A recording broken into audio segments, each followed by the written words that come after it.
구약성경 예레미야 2장 1절로 19절 말씀, 저와 여러분이 한 절씩 교독하겠습니다. 구약성경 1050페이지 예레미야 2장 1절. 여호와의 말씀이 내게 임하니라. 이르시되 가서 예루살렘 거민의 귀에 외쳐 말할지니라.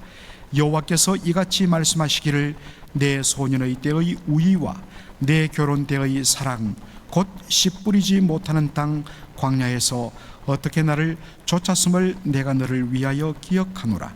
그때 이스라엘은 나 여호와의 성물 곧 나의 소산 중 처음 열매가 되었나니 그를 삼키는 자면 다 벌을 받아 재앙을 만났으리라. 여호와의 말이니라. 야곱 집과 이스라엘 집 모든 가족아, 나 여호와의 말을 들으라. 나 여호와가 이같이 말하노라. 너희 열조가 내게서 무슨 불의함을 보았건대 나를 멀리하고 허탄한 것을 따라 헛되이 행하였느냐? 그들이 우리를 애굽 땅에서 인도하여 내시고 광야 곧 사막과 구덩이 땅, 간조하고 사망의 음침한 땅, 사람이 다니지 아니하고 거주하지 아니하는 땅을 통과케 하시던 여호와께서 어디 계시냐 말하지 아니하였도다. 내가 너희를 인도하여 기름진 땅에 들여 그 과실과 그 아름다운 것을 먹게 하였거늘 너희가 이리로 들어와서는 내 땅을 더럽히고 내 기업을 가정히 만들었으며 제사장들은 여호와께서 어디 계시냐 하지 아니하며 법 잡은 자들은 나를 알지 못하며 관리들도 나를 한가하며 선자들은 바알의 이름으로 예언하고 무익한 것을 쫓았느니라. 그러므로 내가 여전히 너희와 다투고 너희 후손과도 다투리라. 여호와의 말이니라. 너희는 기띔 섬들에 건너가 보며 게달에도 사람을 보내어 이 같은 일의 유물을 자세히 살펴보라. 어느 나라가 그 신을 신 아닌 것과 바꾼 일이 있느냐? 그러나 나의 백성은 그 영광을 무익한 것과 바꾸었도다. 너 하늘아, 이 일을 인하여 놀랄지어다. 심히 떨지어다. 두려워할지어다. 여호와의 말이니라. 내 백성이 두 가지 악을 행하였나니 곧 생수에 권한되는 나를 버린 것과 스스로 웅덩이를 판 것인데 그것은 물을 저축지 못할 터진 웅덩이니라. 이스라엘이 종이냐 시종이냐 어찌하여 포로가 되었느냐? 어린 사자들이 너를 향하여 부르짖으며 소리를 날려 내 땅을 황무케 하였으며 내 성읍들은 불타서 거민이 없게 되었으며 놉과 다만에서의 자손도 내 종소리를 상하였으니 내 하나님 여호와가 너를 길로 인도할 때에 네가 나를 떠남으로 이를 자취함이 아니냐? 내가 시올의 물을 마시려고 애굽길에 있으면 어찌미며 또 그 하수를 마시려고 아수르길에 있으면 어찌미뇨? 다같이요. 내 악이 너를 징계하겠고 내 패역이 너를 책할 것이라. 그런즉 내 하나님 여호와를 버림과 내 속에 나를 경외함이 없는 것이 악이요 고통인 줄 알라. 주 만군의 여호와의 말이니라. 아멘. 오늘 저는 예레미야 2장 1절로 19절을 본문으로 제일 큰 악과 고통이란 제목으로 말씀을 전하고자 합니다. 저희들이 이제 한 달 반 동안 예레미야를 쭉 살펴볼 텐데요. 예레미야는 별명이 있습니다. 눈물의 선지자라. 그래서 여러분들 예레미야를 읽어보면 예레미야가 탄식하고 하나님 앞에 울며 부르짖는 장면들을 우리가 자주 목격하게 됩니다. 예레미야 1장 2절 보면 예레미야가 언제적에 사역을 했던가 나옵니다. 요시야 왕 13년 BC 626년부터 시드기야 왕 11년, 이 시드기야 왕은 남왕국 유다의 마지막 왕입니다. 그의 11년 나라가 멸망당하는데 그것이 586년 주전 BC 586년이 됩니다. 바로 남왕국 유다의 한 왕조가 한 나라가 여러분 무너질 때 어떻습니까? 예를 들어서 베트남 월남을 보십시오. 이미 무너질 수밖에 없는 모양새 아닙니까? 서로 전쟁을 하고 있는데 그 내부에서는 정치권은 정치권대로, 군부는 군부대로 서로를 향하여 총질하고 서로를 향하여 부패하고 탐욕하고 나라가 무너지기 직전인데, 꼭 맞습니다. 어느 나라든지 역사를 보면 그 나라가 무너지기 직전에는 정말 부패하고 무너질 수밖에 없구나 하는 모습들을 다 드러내는 것이 항상 왕조의 마지막 때입니다.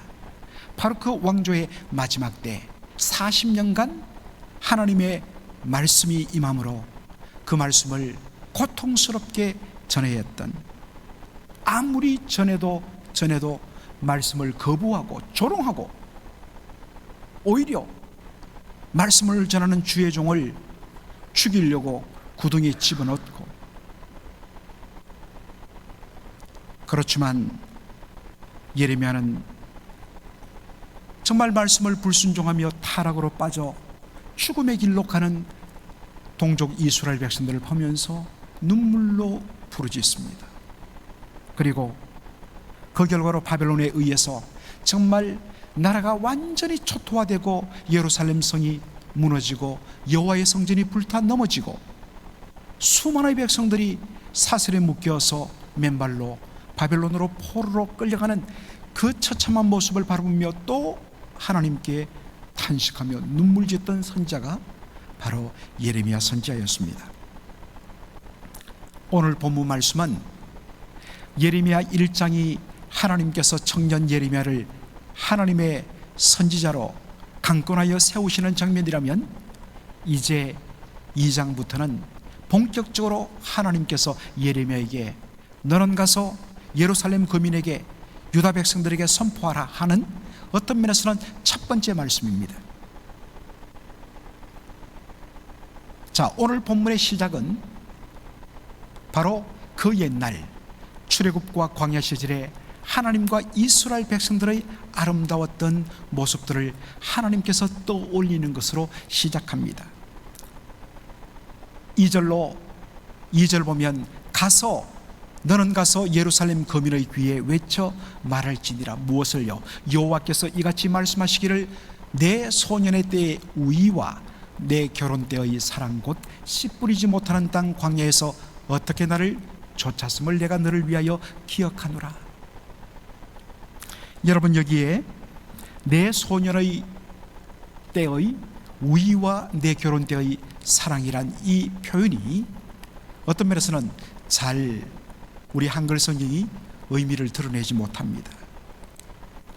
내 소년의 때의 우위, 내 결혼 때의 사랑, 이게 무슨 말일까? 영어 성경이 그 의미를 잘 드러내고 있습니다. 여기 보니까 I remember, 내가 기억한대. 뭘 기억하냐? The devotion of your youth. 너의 이 youth란 것은 청소년을 말하는 게 아니라 젊음을 가리킵니다. 너의 젊은 시절의 그 devotion, 누구를 향한? 하나님을 향한 devotion, 전적인 헌신. 얼마나 네가 신부로서 나를 사랑했는지를 I remember, 내가 그때를 기억한다. 두 남녀가 사랑하고 가정을 이루고 한 몸을 이루었을 때에 그 처음에는 얼마나 정말 내 남편을 위해서 나의 모든 것을 다 드리고 정말 서로가 얼마나 헌신적으로 서로를 위하여서 사랑하며 세워주는지. 보통 우리 한국 남자들 보면 다들 요즘은 좀 덜하지만 저만 해도 이제 결혼한 지 벌써 이제 30년이 아니 28년이 되어 가는데, 거의 어떤 의미에서는 그때는 홀쭉하고 얼굴도 거무접접하고 그랬는데 딱 결혼하고 와이프가 해주는 지극정성의 밥을 먹고 한 몇 달 지나니까 막 10kg가 늘고 얼굴이 피둥피둥해지고 환하게 피고, 대부분 다 그런 여러분 경험을 하셨을 것입니다. 하나님은 그 장면을 떠올립니다. 하나님께서 이스라엘 백성들을 출애굽시키시고 홍해를 건너가게 하시고 시내산에서 그들과 언약을 맺습니다. 여러분, 이 하나님께서 시내산에서 맺은 언약의 장면은 전형적인 한 나라와 한 나라의 언약 장면일 뿐만 아니라 남편과 아내의 결혼할 때 서로를 향하여서 서약하던 결혼식 장면과 유사합니다. 그때는 너희 이스라엘이 마치 젊은 아내가 갓 결혼한 신부가 남편을 향하여 어찌 그리 사랑하고 정말 자신의 모든 것을 바쳐서 헌신하고 모든 것을 다 바치는 그런 모습처럼 너희가 나를 사랑했다. 반면에 하나님께서는 이스라엘 백성들을 어떻게 대하시는가? 그때 이스라엘은 나 여호와의 성물 곧 나의 소산 중 첫 열매가 되었나니 그를 삼키는 자면 다 벌을 받아 재앙을 만났으리라. 여호와의 말이니라. 여러분, 첫 열매란 것은 바로 봄에 밭에서 가장 먼저 익은 그 곡식을 잘라서 묶은 바로 그것을 가리킵니다. 그 첫 열매를 베어서 하나님의 전에 바칩니다. 이것이 뭘 의미하느냐? 바로 이것은 하나님의 것입니다 라는 고백입니다. 아직도 밭에 있는 익지 않은 곡식, 그 중에서 제일 먼저 익은 첫 곡식은 바로 밭에 있는 모든 곡식을 대표하는 것입니다. 그 첫 열매를 하나님께 드림으로 이 모든 것은 다 하나님의 것입니다 라는 고백이 바로 첫 열매인 것입니다. 하나님께서 이스라엘을 자신의 첫 열매로 여기셨다 하는 것은 바로 너희들은 나의 소유된 백성이다 라는 뜻입니다. 여러분, 누가 여러분의 소유물 재산에 손을 대면 여러분 가만히 있겠습니까? 다윗이 자신의 양떼를 집어삼키는 맹수를 향하여 도망치지 않고 정말 막대기로 돌로 그들을 쳐서 부서뜨리고 그 입에서 자신의 소유된 양을 바로 끄집어내어서 살려내는 그런 장면을 보게 됩니다. 내 것을 건드리면 가만히 있지 않는 것입니다. 하물며 하나님께서 당신의 소유된 백성, 하나님의 소유가 된 백성들을 누가 삼키려 한다면 하나님 가만히 있겠습니까? 결코 가만히 두지 않으십니다.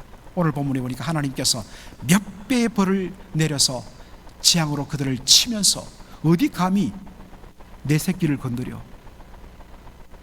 여러분, 그 심정을 여러분 그리 보시죠. 어디 감히 내 새끼를 건드려?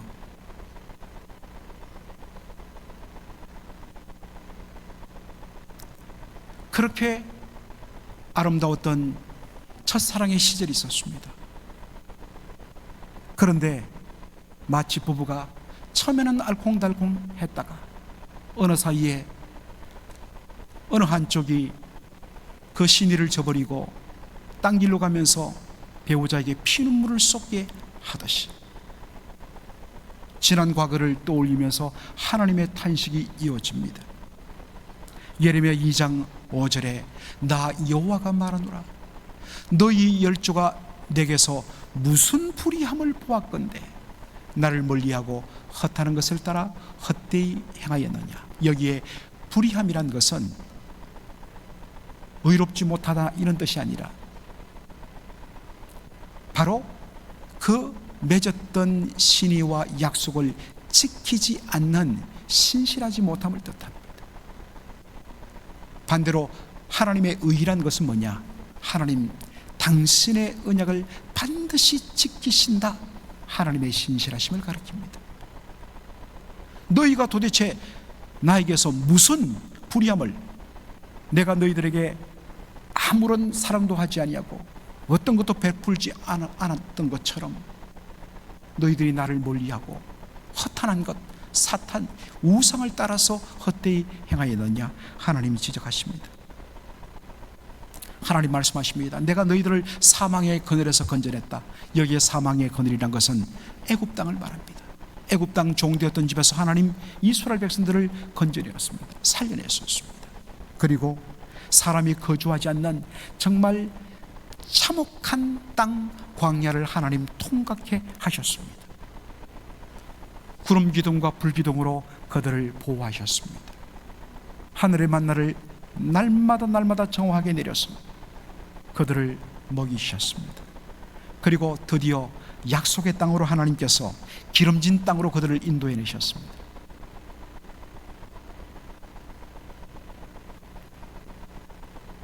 그리고 그 땅에서 가장 풍성한 것으로 먹이시고 채우셨습니다. 그런데 이스라엘 백성들이 어떻게 했다고요? 예레미야 2장 7절입니다. 내가 너희를 인도하여 기름진 땅에 들여 그 과실과 그 아름다운 것을 먹게 하였거늘 너희가 이리로 들어와서는 내 땅을 더럽히고 내 기업을 가증히 만들었다. 예레미야 2장 8절에 보면 특별히 제사장과 선지자들에 대하여 책망을 합니다. 왜냐하면 그들은 백성들을 영적으로 이끌어야 할 사명을 가졌기 때문입니다. 특별히 제사장들은, 우리는 보통 제사장하면 성전에서 제사를 드리고 예배를 인도하는 그러한 존재로 우리는 여기입니다마는, 제사장의 임무 중에 하나가 뭐냐? 바로 모세가 전해준 율법의 말씀을 풀어서 가르쳐 말씀대로 성도들을, 백성들을 인도하는 역할을 감당합니다. 선지자는 뭐냐? 선지자, 예언자, 미리 예자가 아니라 맡길 예자라고 그랬습니다. 하나님께서 맡겨 전하라 하신 그 입에 담아둔 말씀을 가감없이 전하는, 그래서 백성들의 죄를 지적하고 백성들이 하나님 앞으로 바로 돌아오도록 부름받은 말씀의 사역자가 선지자였습니다. 그런데 이들이 그 역할을 잘못하고 그릇되이 함으로 말미암아 백성들이 더 악으로 빠지며 우상 숭배로 더 빠지게 만들었다는 것입니다. 이스라엘 백성들의 여러 죄악 중에서 특별히 오늘 본문에는 우상 숭배의 죄악을 지적하고 있습니다. 예레미야 2장 10절로 11절에 보니까 너희는 기띔 섬들에 건너가 보며 게달에도 사람을 보내어 이 같은 일의 유물을 자세히 살펴보라. 어느 나라가 그 신을 신 아닌 것과 바꾼 일이 있느냐? 그러나 나의 백성은 그 영광을 무익한 것과 바꾸었도다. 여러분, 여기에 기띔 섬이란 것은 우리가 디도서에도 살펴본 곳인데 어디겠습니까? 디도서의 배경이 어디지요? 장모님 어디입니까? 그레데 섬이죠. 정확히 말하면 크레테 섬입니다. 크레테는 그리스 반도 남쪽의 지중해 제일 중간에 있는 큰 섬이에요. 바로 그리스의 고대 문명이 찬란하게 빛났던 그 유적들이 있는, 그래서 여러분들 꼭 그리스 여행을 가면 크레테 섬을 꼭 여러분 들려보리라는 겁니다. 이것이 옛 이름이 기띔 섬이었습니다. 게달은 어디냐? 원래는 게다르 이럴 때, 이 게달은 오늘날 사우디아라비아 반도를 가리켜요. 그러니까 여러분들 이스라엘을 중심으로 보면 기띔 섬은 서쪽이 되고 이스라엘을 중심으로 바라보면 게달은 동쪽이 됩니다. 그러니까 이스라엘 땅 좌우 세상의 모든 나라를 다 살펴보라 이 뜻입니다. 어떤 특정한 지역을 가리키는 것이 아니라 너희 좌우에 있는 모든 나라들을 다 살펴보라. 그런 나라들 중에 자기들이 섬기는 신을 버리고 다른 신들을 섬기며 바꾸는 민족이 있느냐? 없다는 것입니다. 더군다나 그들이 믿는 신은 어떤 신들입니까? 존재하지도 않는 거짓 신입니다. 그냥 나무와 금속과 돌로 만든 우상에 불과합니다. 존재하지 않습니다. 그럼에도 불구하고 그들은 자기 민족이 섬겨오던, 대대로 섬겨오던 그 신을 지극정성으로 섬겨요. 고통이 오고 나라가 망하고 그래도 포기하지 않습니다. 더 정성을 바칩니다. 이게 이방인들의 신을 섬기는 열정입니다. 잘못되었는데도 불구하고 그들의 열심만은 정말 대단합니다. 정말 지극정성으로 어떤 면에서는 신앙심이 두터운 것은 죄송하지만 불교나 이슬람 신자들을 따라갈 수 없습니다. 우리 특별히 개신교 신자들 너무 약해요. 어느 공간이든지 그들은 자리를 펴놓고 딱 기도 시간 되면 하루에 5번 기도합니다. 우리 중에 새벽기도 안 오는 분들이 태반이잖아요. 제가 뭐 그걸 책망하려는 것이 아니라 그들이 나라가 망하는데도 존재하지도 않는 그들의 조상대로 믿어온 신을 그러면 더 의지하고 더 섬긴다는 겁니다. 그런데 너희들은 어떠냐? 살아 역사하시는 유일하신 참 하나님 여호와 하나님을 너희들이 섬기지 않느냐? 그 하나님이 너희들을 책임지고 먹이고 입히고 지금까지 인도했지 않느냐? 그런데 너희들은 그 하나님의 영광을 무익한 것, 있지도 않는 우상 신들과 바꾸면서 우상 숭배에 빠졌다는 것입니다. 세상에 이런 일이 있을 수 있는가? 이게 이스라엘의 모습이었습니다.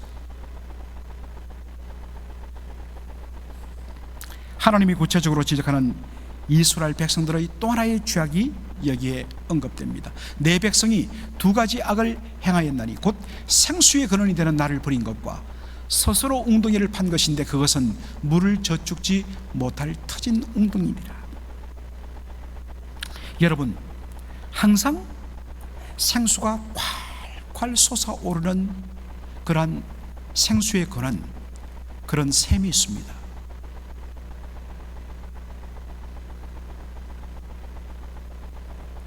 지금은 어떨지 모르지만 우리 교회 성도들 중에 웨스트 버지니아, 여기 버지니아 웨스트 버지니아가 만나는 그 산자락에 정말 그 약수가 콸콸 쏟아져 나오는 곳이 있는데 거기에 차를 가지고 와서 정말 그 픽업 트럭 가득 그 생수를 받아서 나눠주시던 분들을 기억합니다. 언제든지 가면 물통만 대면 생수를 받습니다. 팔 필요도 없습니다. 그런데 그 생수의 근원을 놔두고 옆에 물도 없는데 거기 막 애를 쓰면서 구덩이를 파고 그러고 나서 다른 곳에서 물을 떠갖고 거기에 붓습니다. 또 와서 붓습니다. 그랬더니 막 거기에 흙탕물이 일어나요.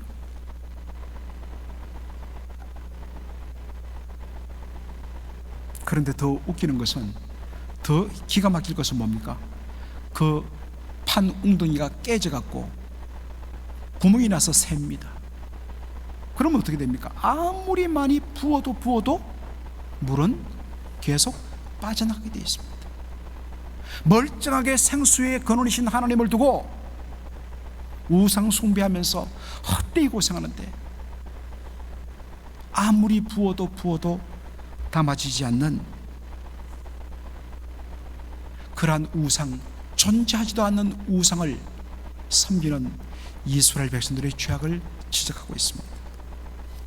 이것은 우상 숭배뿐만 아니라 강대국을 의지하며 바라보는 그들의 죄악에 대해서도 똑같이 적용하여 말하고 있습니다. 자, 여러분, 예레미야 22장 18절로 19절을 우리 한번 보도록 하겠습니다. 네가 시올의 물을 마시려고 애굽 길에 있으면 어찌미며 또 그 하수를 마시려고 아수르 길에 있으면 어찌미며 내 악이 너를 징계하였고 내 패역이 너를 책할 것이라. 그런즉 내 하나님 여호와를 버림과 내 속에 나를 경외함이 없는 것이 악이요 그것이 고통인 줄 알라. 주 만군의 여호와의 말이니라. 여러분, 네가 시홀의 물을 마시려고 애굽 길에 있으면 어찌미며, 여러분, 시홀의 물은 바로 애굽의 강 나일강을 가리키는 표현입니다. 다시 말해서 여기 시홀의 물이란 것, 바로 애굽 나라를 의지하는 것을 말합니다. 반면에 그 하수를 마시려고 했을 때 그 하수, 영어로는 더, 그리고 대문자 R로 써서 river, 그 강, 바로 유프라테스 강을 가리킵니다. 유프라테스 강을 끼고 아수르 나라가, 그리고 그 아래쪽에 나중에는 이어서 바벨론 나라가 일어났습니다. 세계 역사를 주름잡았던 강대국이죠. 남왕국 유다는 강대국들에 의해서 나라가 침공을 당하고 위기를 만날 때마다 어떻게 했느냐? 사실은 하나님께서 아수르와 바벨론을, 하나님의 백성 이스라엘의 죄를 바로 책망하시는 하나님의 책망에 하나님의 매로서 하나님께서 지팡이로, 막대기로 사용하여 주셨습니다. 그러한 어려움을 통하여 내 죄를 깨닫고 내가 얼마나 엉터리인가, 얼마나 하나님을 떠났는가를 알고 천부여 의지없어서 손들고 나옵니다 라는 것을 알려주기 위한 변장된 하나님의 사랑의 도구로 하나님이 이 애굽 나라와 강대국, 특별히 아수르는 얼마나 잔혹하게 사람을 죽였는지 악명이 높은 나라였습니다. 그렇기 때문에 백성들이 살 길은 오직 하나, 여호와 하나님께로 돌아가는 겁니다. 문제를 만났을 때 하나님께 돌아가야 됩니다. 그런데 어떻게 하느냐? 아수르가 침공하면 성전으로 가서 하나님 앞에 엎드려 회개하고 내 죄를 먼저 발견하는 것이 아니라 검은 보화를 싸들고 사신들을 남쪽에 애굽 나라로 보내가고 우리를 도와주십시오. 반대로 애굽이 침공하면 또 나라의 검은 부치를 다 끌어모아서 저 북쪽에 있는 아수르 나라 가서 우리를 도와주십시오. 그러면 강대국이 도와주느냐? 도와주는 척 하다가 와서 오히려 남왕국 유다를 집어먹고 더 핍박하고 더 짓밟아 버리는 겁니다. 여러분, 세상 역사도 마찬가지예요. 우리 조국 대한민국에 혈맹 없어요. 솔직히 말해서 그건 명분입니다. 어떤 나라도 진짜 친구는 안 됩니다.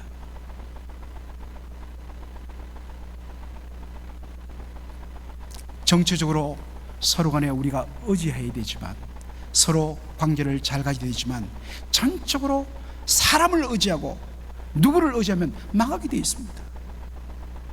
오직 우리가 의지하고 바라볼 것은 여호와 하나님 한 분밖에 없습니다.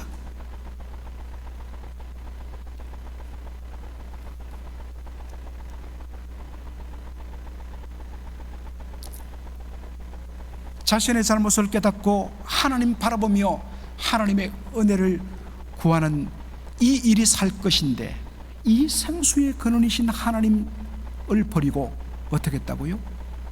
도무지 채워지지 않는, 채워져도 흙탕물이고, 그런데 그마저도 깨어져서 물이 한 방울도 남지 않는 그곳에다가 모든 에너지를 다 써서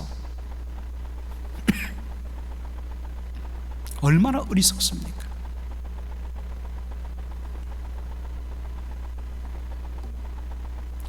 진짜 가장 큰 악과 고통이 뭐냐? 여호와를 버리는 것, 그리고 우리의 마음속에 하나님을 경외함 없는 이것이 악이고, 이게 고통입니다.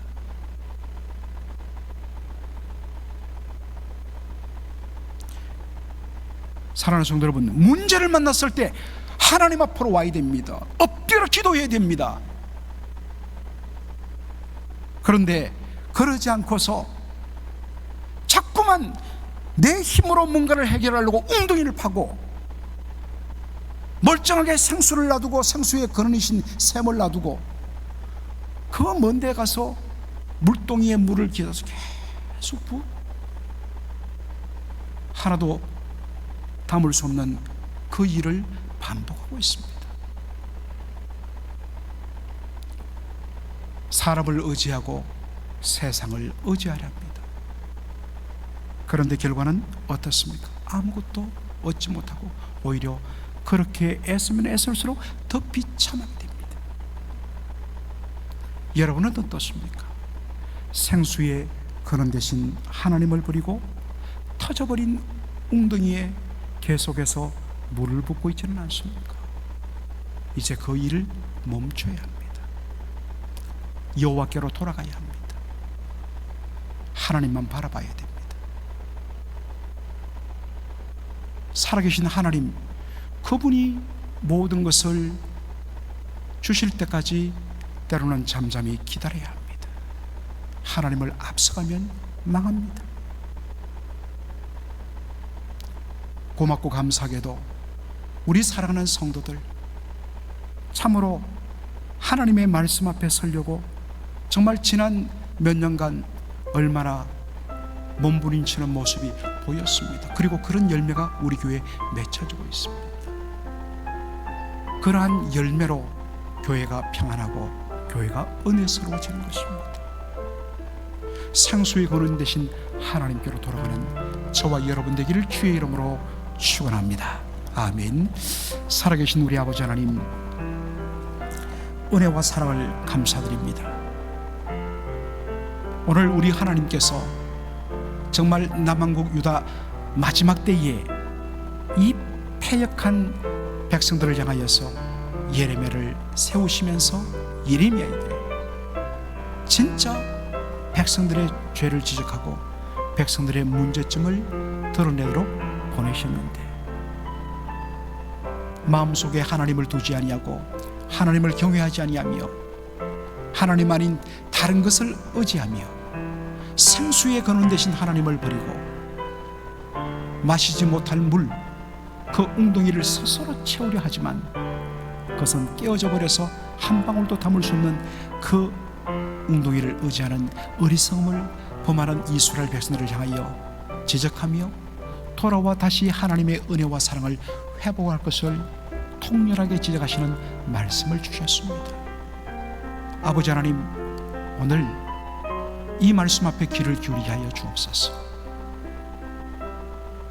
인간의 생각과 인간의 그 모든 것들을 내려놓고 오직 여호와께로 돌아가며 하나님께 맡기며 하나님을 의지하며 오직 하나님께서